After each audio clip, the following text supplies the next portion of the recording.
तो फ्रेंड्स, आज की इस वीडियो में हम बात करने वाले हैं त्रैमासिक परीक्षा 2021-22 कक्षा 11वीं विषय भौतिक विज्ञान के बारे में। जैसा कि आप सब जानते हैं कि 2 दिन बाद हमारा भौतिक विज्ञान का पेपर होने वाला है, तो इसके लिए हमें अच्छी सी तैयारी करनी चाहिए। तो फ्रेंड्स, आज की इस वीडियो में हम बताएंगे कि कुल प्रश्न कितने आएंगे और किस प्रकार के आएंगे। तो फ्रेंड्स, आज की इस वीडियो हम शुरू करते हैं। चलिए, पहला प्रश्न हमारा वंशनिष्ठ होगा। तो देखते हैं, 1 अंक के हमारे 5 प्रश्न आएंगे जो कि कुल 32 अंक के होंगे, और 2 अंक के कुल 10 प्रश्न आएंगे जो कि हमारे कुल 20 अंक के होंगे, एवं 3 अंक के कुल 4 प्रश्न आएंगे जो कि हमारे 12 अंक के होंगे, और 4 अंक के कुल 4 प्रश्न आएंगे जो कि हमारे 16 अंक होंगे। और छठवां में हमारा निर्देश है कि आवश्यकता अनुसार स्वच्छ व नामांकित चित्र बनाएं। आवश्यकता के अनुसार स्वच्छ व नामांकित चित्र बनाएं। तो हम अगला नंबर पर बढ़ते हैं। तो हमारा प्रश्न एक सही विकल्प चुनकर लिखिए है। 1 नंबर पर है, निम्नलिखित में से ऊर्जा का मात्रक नहीं है। तो पहले इसका आंसर होगा इलेक्ट्रॉन वोल्ट। इसका आंसर होगा इलेक्ट्रॉन वोल्ट, सी नंबर। फिर इसके बाद अगला क्वेश्चन है, निम्नलिखित में से किस भौतिक मात्रा के युग्म के समान आयाम होते हैं। अगला क्वेश्चन है, निम्नलिखित में से किस भौतिक मात्रा के युग्म के समान आयाम होते हैं। तो इसका आंसर होगा सी नंबर, कार्य एवं ऊर्जा। कार्य एवं ऊर्जा। फिर इसके बाद है तीसरा नंबर क्वेश्चन, अपर्याप्त संघट्ट में संरक्षित रहता है। अपर्याप्त संघट्ट में संरक्षित रहता है। तो इसका आंसर होगा संवेग, बी नंबर। बी नंबर इसका आंसर होगा संवेग। फिर इसके बाद अगला क्वेश्चन है चौथा नंबर, अदिश राशि वह है जो, अदिश राशि कौन है जो, इसका आंसर होगा डी, डी नंबर। उन सभी दर्शकों के लिए एक ही मान रखती है। इसका आंसर डी नंबर होगा। उन सभी दर्शकों के लिए एक ही मान रखती है, चाहे अच्छों से उनके अभिविन्यास भिन्न हो। फिर इसके बाद अगला क्वेश्चन है 5 नंबर, जल खींचने वाले विद्युत पंप द्वारा हम बदलते हैं। जल खींचने वाले विद्युत पंप द्वारा हम क्या बदलते हैं। तो इसका आंसर होगा ए नंबर, विद्युत ऊर्जा को स्थितिज ऊर्जा में। विद्युत ऊर्जा को स्थितिज ऊर्जा में। फिर इसके बाद अगला क्वेश्चन है हमारा प्रश्न 2, नीचे दिए गए रिक्त स्थानों की पूर्ति कीजिए। नीचे दिए गए रिक्त स्थानों की पूर्ति कीजिए। किसी 2 सेंटीमीटर त्रिज्या वाले, पहला नंबर है, किसी 2 सेंटीमीटर त्रिज्या वाले 10 सेंटीमीटर ऊंचाई वाले सिलेंडर का पृष्ठ क्षेत्रफल कितने बराबर है। तो इसका आंसर होगा 4000 मिलीमीटर स्क्वायर के बराबर है। तो इसका आंसर ये होगा। फिर इसके बाद है बी नंबर, घर्षण द्वारा किया गया कार्य क्या होता है। तो घर्षण द्वारा किया गया कार्य हमेशा ऋणात्मक होता है। घर्षण द्वारा किया गया कार्य हमेशा ऋणात्मक होता है। तो इसे हम इस प्रकार से बनाएंगे, ऋणात्मक होता है,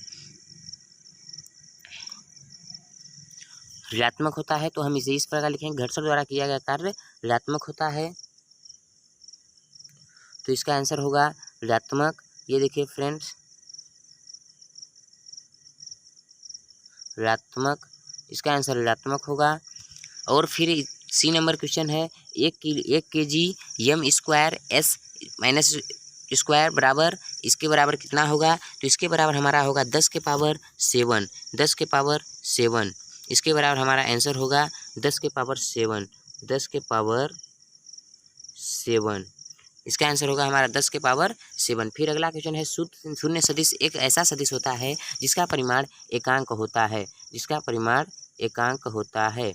इसका आंसर होगा एकांक, जिसका परिमाण एकांक होता है। फिर इसके बाद अगला क्वेश्चन है ई नंबर, शीशे का आपेक्षिक घनत्व 11.3 है। इसका घनत्व जी सेंटीमीटर क्यूब या किलोग्राम मीटर क्यूब है, कितना होगा। तो इसका आंसर होगा 1.13। यहाँ पे इसका आंसर होगा 1.13 गुणे 10 के पावर 4, और इसी को आप किलोग्राम मीटर क्यूब में बदल देंगे तो इसमें हमारा 3 घट जाएगा। तो फ्रेंड्स, इसके आगे हमारा क्वेश्चन है, कार्य करने की दर को क्या कहते हैं। कार्य करने की दर को हम शक्ति कहते हैं। कार्य करने की दर को शक्ति कहते हैं। तो इसका आंसर हम यहाँ लिख देते हैं, कार्य करने की दर को शक्ति कहते हैं। कार्य करने की दर को शक्ति कहते हैं। फिर इसके बाद कोई गाड़ी 18 किलोमीटर प्रति घंटा की चाल से चल रही है, तो वह 1 सेकंड में कितने मीटर चलती है। तो इसका आंसर होगा 5। 1 सेकंड में वह 5 मीटर चलती है। फिर इसके बाद फ्रेंड्स अगला क्वेश्चन है प्रश्न क्रमांक 3, एक वाक्य में उत्तर दीजिए। फ्रेंड्स हम इसका पहले वाले क्वेश्चन पढ़ देते हैं, फिर इसके बाद हम आपको इसका आंसर दिखाएंगे। तो पहला क्वेश्चन है व्युत्पन्न मात्रक किसे कहते हैं। दूसरा है शक्ति की परिभाषा लिखिए। तीसरा है MKS प्रणाली के मूल मात्रकों के नाम लिखिए। और चौथा है कार्य का विमित सूत्र लिखिए। पाँचवां है SI प्रणाली क्या है। और F नंबर छठवां है प्रक्षेप्य पथ के उच्चतम बिंदु पर वेग व त्वरण की दिशाओं के बीच कितना कोण होता है। फिर इसके बाद है एकांक सदिश किसे किन्हें कहते हैं। फिर इसके बाद है फ्रेंड्स एक खिलाड़ी गेंद को क्षैतिज से किस झुकाव पर फेंके कि गेंद अधिकतम दूरी तक जाए। अब फ्रेंड्स हम इसका आंसर देखते हैं। आंसर देखने के लिए हम अपने आंसर के पेज पर आ गए हैं। तो पहला क्वेश्चन हमारा था व्युत्पन्न मात्रक किसे कहते हैं। तो व्युत्पन्न मात्रक किसे कहते हैं, इसका आंसर हमारा यहाँ है। आंसर है वे मात्रक जिनको मूल सहायता से प्राप्त किया जा सकता है वे व्युत्पन्न मात्रक कहलाते हैं। फिर इसके बाद हमारा दूसरा क्वेश्चन है शक्ति की परिभाषा लिखिए। तो इसका आंसर होगा भौतिकी में शक्ति या विद्युत शक्ति या पावर प्रतीक उसका P होता है। तो इसका परिभाषा है वह दर है जिस पर कोई कार्य किया जाता है या ऊर्जा संचारित होती है या एक नियत समय में कितनी ऊर्जा की आवश्यकता होती है वही ऊर्जा हमारी शक्ति कहलाती है। या तो फिर कहें ऊर्जा में जो हमारा शक्ति लगता है, जो भी पावर लगता है वही हमारी शक्ति कहलाती है। इसके बाद C नंबर क्वेश्चन है MKS प्रणाली के मूल मात्रकों के नाम लिखिए। तो MKS प्रणाली के मूल मात्रक होंगे मीटर, किलोग्राम, सेकेंड, एम्पियर। फिर इसके बाद हमारा चौथा क्वेश्चन है कार्य का विमित सूत्र लिखिए। तो इसका आंसर है कार्य का विमित सूत्र mL2T-2 होता है। तो कार्य का विमित सूत्र हमारा mL2T-2 होता है। इसके बाद हमारा क्वेश्चन है कि SI प्रणाली क्या है। तो SI प्रणाली क्या है, इसका आंसर जानते हैं हम। इसका आंसर है अंतर्राष्ट्रीय मात्रक प्रणाली, संक्षेप में SI फ्रेंच ली सिस्टम इंटरनेशनल डी यूनिट्स का संक्षिप्त रूप है। मीटरी पद्धति का आधुनिक रूप है। यह एक मीटरी पद्धति का आधुनिक रूप है। इसे सामान्य रूप में दशमलव एवं 10 के गुणांकों में बनाया गया है। यह विज्ञान एवं वाणिज्य के क्षेत्र में विश्व की सर्वाधिक प्रयोग की जाने वाली प्रणाली है। इसके बाद F नंबर क्वेश्चन है प्रक्षेप्य पथ के उच्चतम बिंदु पर वेग व त्वरण की दिशाओं के बीच कितना कोण होता है। तो इसका आंसर होगा 90 अंश, हमेशा 90 अंश होता है। फिर इसके बाद अगला क्वेश्चन है G नंबर एकांक सदिश किन्हें कहते हैं। तो इसका आंसर होगा ऐसा सदिश जिसका परिमाण 1 हो तथा जो किसी विशेष दिशा के अनुदिश हो एकांक सदिश कहलाता है। फिर इसके बाद एकांक सदिश मात्रकहीन तथा दिशाहीन होते हैं। एक त्रिविमीय कार्तीय निर्देश तंत्र की XYZ अक्षों के अनुदिश एकांक सदिश आयोटा, J तथा K होते हैं। फिर इसके बाद अगला क्वेश्चन है एक खिलाड़ी गेंद को क्षैतिज से किस झुकाव पर फेंके कि गेंद अधिकतम दूरी तक जाए। तो उसका सही आंसर होगा 45 डिग्री पर। फ्रेंड्स इसके बाद हमारा अगला क्वेश्चन है आंकिक क्वेश्चन आते हैं। आंकिक क्वेश्चन में हमारा प्रश्न क्रमांक 5 है ऊर्जा के संरक्षण का नियम लिखिए। ऊर्जा के संरक्षण का नियम है हमारा, तो इसका आंसर हम बुक से ढूंढ लेंगे। इसका आंसर आप बुक से ढूंढ लीजिएगा। फिर इसके बाद हमारा अगला क्वेश्चन है विलगित निकाय से क्या तात्पर्य है। अगला क्वेश्चन है विलगित निकाय से क्या तात्पर्य है। तो इसका आंसर भी आपको बुक में आसानी से मिल जाएगा, तो इसका भी आंसर ढूंढ लीजिएगा। फिर इसके बाद अगला क्वेश्चन है हमारा एक पारसेक दूरी को परिभाषित कीजिए। तो इसका आंसर भी बुक में अच्छे से मिल जाएगा। ये बहुत सरल क्वेश्चन है, इसका आंसर बुक में आसानी से आपको मिल सकता है।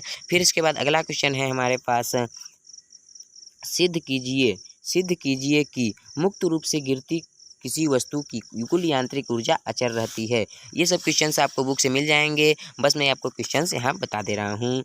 फिर इसके बाद 9वां क्वेश्चन का है बल। प्रश्न क्रमांक 9 बल युग्म से क्या तात्पर्य है। बल युग्म के आघूर्ण का सूत्र लिखिए। फिर इसके बाद 10वां क्वेश्चन है क्वेश्चन नंबर 10 रेखीय संवेग संरक्षण का नियम लिखिए। इसे भी आप आंसर बुक में ढूंढेंगे तो आसानी से मिल सकता है आपको। फिर इसके बाद 11 नंबर क्वेश्चन है प्रश्न क्रमांक 11 एक समान वृत्तीय गति के लिए अभिकेंद्री त्वरण का व्यंजक ज्ञात कीजिए। तो इसका आंसर आपको बुक से मिल जाएगा। फिर इसके बाद अगला क्वेश्चन है हमारा 12 ऊर्जा संरक्षण का नियम लिखिए। तो इसका आंसर भी आपको बुक से मिल जाएगा आसानी से। फिर इसके बाद अगला क्वेश्चन है हमारा क्वेश्चन नंबर 13 है, प्रश्न क्रमांक 13, सदिशों के योग संबंधी साचार्य नियम को स्पष्ट कीजिए। तो इसका आंसर हमारे बुक से मिल जाएगा। फिर इसके बाद 14 नंबर क्वेश्चन है हमारा, अत्यंत सरल यह क्वेश्चन है, यह हमने 9th में और 10th में भी पढ़ा है और 11th में भी पढ़ रहे हैं। तो इसका क्वेश्चन है, विस्थापन और दूरी में अंतर लिखिए। वेरी इजी है यह क्वेश्चन। इसके बाद हमारा 15 नंबर क्वेश्चन है, न्यूटन बल की परिभाषा दीजिए। तो यह क्वेश्चन बहुत इंपॉर्टेंट है, न्यूटन बल की परिभाषा हमें मिल जाएगी। फिर इसके बाद हमारा 16 नंबर क्वेश्चन है, एक समानुवृत्तीय गति के लिए अभिकेंद्रित त्वरण का व्यंजक ज्ञात कीजिए।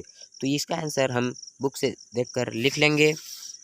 फिर इसके बाद 17 नंबर क्वेश्चन है हमारा, पृथ्वी सतह से क्षैतिज से किसी कोण थीटा पर फेंके गए प्रक्षेपण के लिए उड्डयन काल प्राप्त अधिकतम ऊंचाई एवं क्षैतिज परास के लिए सूत्र स्थापित कीजिए। यहाँ पे सूत्र होगा फ्रेंड, यहाँ पे यह गलत कर दिया है इसलिए यहाँ पे सूत्र होगा, तो सूत्र स्थापित कीजिए। फिर इसके बाद हमारा 18 नंबर क्वेश्चन है, आवेग संरक्षण का नियम लिखिए, उदाहरण दीजिए। आवेग संरक्षण का नियम लिखिए और उदाहरण दीजिए।